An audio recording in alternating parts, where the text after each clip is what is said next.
সময়ের কিন্তু দাম আছে। আল্লাহ তাআলা সময়কে অনেক মূল্যায়ন করেছেন। কোরআনের মধ্যে আল্লাহ বলেছেন, ওয়াল আসর ইন্নাল ইনসানা লাফি খুসর ইল্লাল্লাযীনা আমানু ওয়া আমিলুস সালিহাত ওয়া তাওয়াসাউ বিল হক ওয়া তাওয়াসাউ বিস সবর।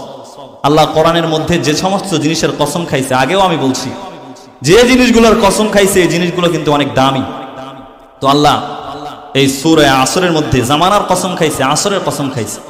এজন্য সময় অত্যন্ত দামি। এই সময়কে আমাদের মূল্যায়ন করতে হবে। আমরা অনেকেই সময়কে গালি দেই, জামানাকে গালি দেই। আমরা বলি যে আগের জামানার মানুষ ভালো ছিল, কিন্তু এই জামানাটাই খারাপ। জামানা খারাপ হওয়ার কারণে এখনকার ছেলে পেলেও খারাপ হয়ে যাচ্ছে। খবরদার, জামানাকে গালি দেওয়া মানে, আল্লাহর রাসূল সাল্লাল্লাহু আলাইহি ওয়াসাল্লাম বলেন, জামানাকে গালি দিল মানে ও স্বয়ং আল্লাহকে গালি দিল। নাউজুবিল্লাহ। এজন্য জামানাকে কখনো গালি দিবেন না, জামানাকে গালি দেওয়া যাবে না। আমরা নিজেরাই খারাপ। মানুষ সব পাল্টে গেছে,